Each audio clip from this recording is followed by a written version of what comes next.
Hey, Sports Talk Bears, like and subscribe. It helps out a ton. Okay, guess what? We did it. We successfully went through the interview process, and I believe we hired the best man for the job. It's all about fit, our needs, the ability to coach in a way that fulfills all of these things, and he has a proven track record. From the candidate pool available, Shane Waldron, he was the one from the start, and we're working out a contract as we speak to bring him on as our new offensive coordinator.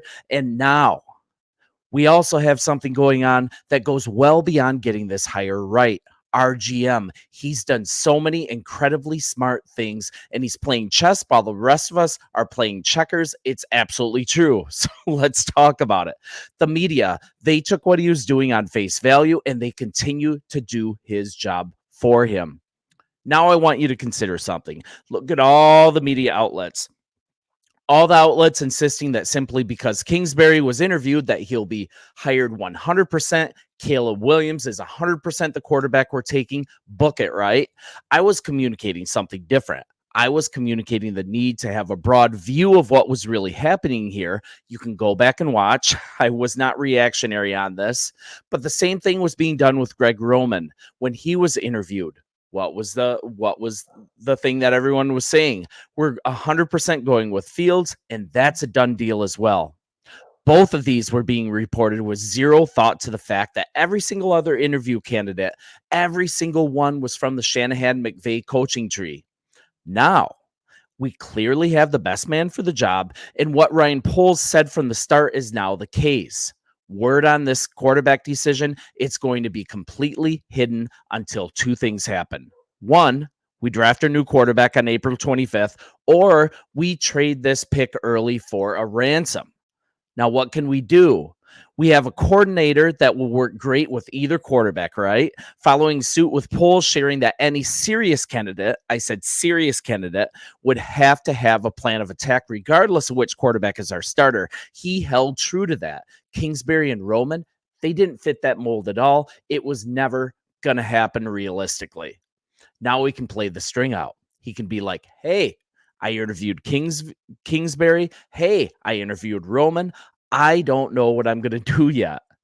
But what do I believe he's doing? This is what I believe. He's staying with Fields. That was always a plan. And this is all about keeping everyone guessing so we can get the highest price for our first round pick. I think it's brilliant. But the truth will be told when we get there. I just think this is the smartest plan. I think this is best for our team.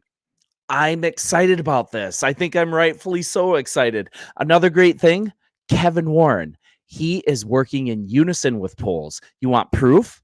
He saw the need to make some personnel changes, starting with Cliff Stein, to eliminate not just a portion of the old ways of doing things, modernizing, getting rid of the old guard. That's not what this is about. It's also stopping the leaks of information coming out of Hallis Hall. Stein, he was rumored to be a source of that. Just look at Greg Gabriel's reaction to his firing. It was really severe. Was a source eliminated, my friend? Expect more upper management firings to come, so we are still adhering to the loose lips sink ships mentality, and I'm in for it.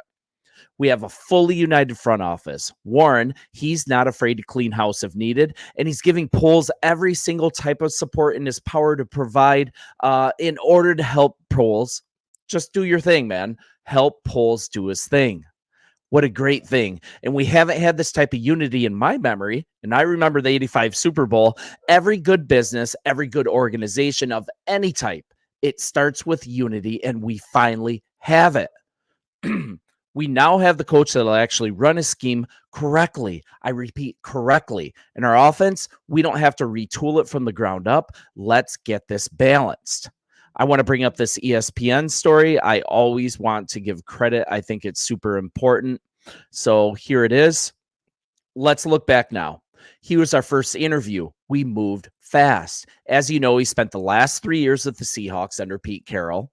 Waldron, he began his NFL coaching career as an offensive quality control coach with New England. That was in 2008. And later, he was the Patriots tight end coach. He made some stops. He stopped in the UFL. He stopped at UMass. but he returned to the NFL in 2016 with Washington before spending 4 seasons with the LA Rams.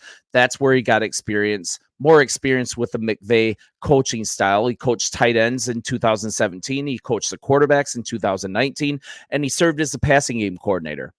So that experience, that was a perfect lead up to taking the offensive coordinator job in Seattle. And he called plays for 3 years during his time with Seattle. That's good experience. Straight up.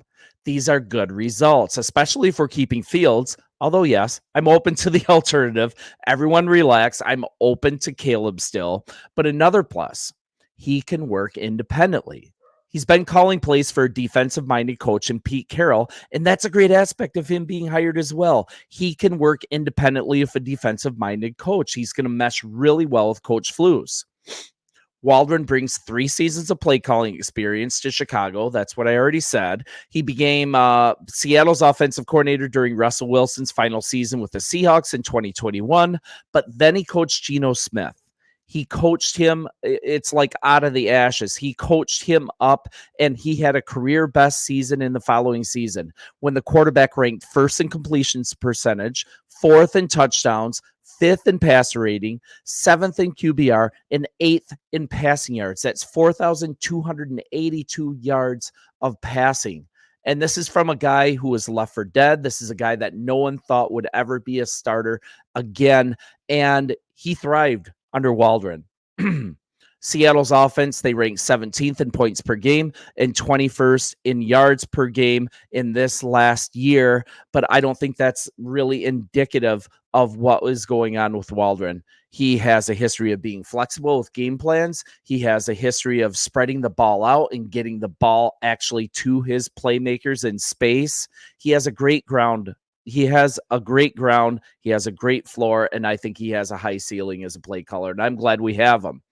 The Bears, we are 18th and 20th in those categories, respectively. So I'm glad we have him aboard. I think this is going to work.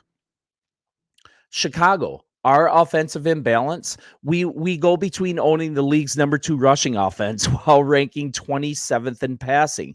That was a catalyst behind moving past Getsy, right? Among other things, but that was the main catalyst. We need offensive balance. I think Waldron's going to provide it. The ESPN story, they provided these quotes as well, if you will. This is from Coach Flus. Obviously, you want to have somebody that's a great teacher. I think that's important because he has to coach the coaches to coach the position, and I think that's the number 1 trait of any great coach. You have to be able to have the innovation to really look at the players that you have and be able to help enhance and put those guys in position to succeed and get explosives and to move the ball down the field. Now, on a side note, that is what Waldron has been doing with the receivers in Seattle. It is there. The history is there. So think right there. I think is the most important thing, the teacher part of it, and then the innovative part of it, and the creativity. I think it's going to be the biggest part. He's a creative play caller. Amen, right? We need that. So glad Getsy's gone. Let's keep going. During his season-ending news conference on January 10th, Poles had this to say. He said he didn't feel the team needed complete clarity on which direction it'll go at quarterback when interviewing offensive coordinator candidates. And this is how Waldron fit into this whole deal as well. And this is why Kingsbury and Roman, they were outliers. They were never going to get hired in the first place. They were purely guys to come in so we can get a good read on Caleb. We can get a good read on Fields and what his potential is. And I'm sure the value that they got from that information, it's almost immeasurable. Just a really good job. But let's hear what Poles had to say at the end of this. No, I love it because you have to. What are you going to do for these 4 different types of quarterbacks? I want to hear that. And it's really important to see the versatility and the adaptivity in their teaching and the way they implement a plan, a scheme, the way they adjust. I think it actually makes pretty dynamic in terms of the interview process. And I think they were true to that as they interviewed. And I think they got a truly versatile and a truly innovative play caller. I think he's creative. And also, bring in Olsen as a quarterback's coach as well. I would love to see him join the staff as well, so we can continue what they started with their tutelage of Geno Smith. let's coach up Fields and let's get him where he's supposed to be. You guys, I know a lot of comments are going to be polarizing between Caleb and Fields. That's really not what this is about. Instead, give me your opinion on Waldron, if we made the right choice. But with saying that we made the wrong choice, give me an alternative. And as well, I think Bieniemy was someone that we wanted to interview, but I'm not so sure he was available. I think Bieniemy is going to be elevated to head coach of the Commanders. So no one's interviewing him. I don't think he's available until that all shakes out. Anyways, let me know what you think. I'll talk to you soon. Thank you so much for watching, and bear down, friends.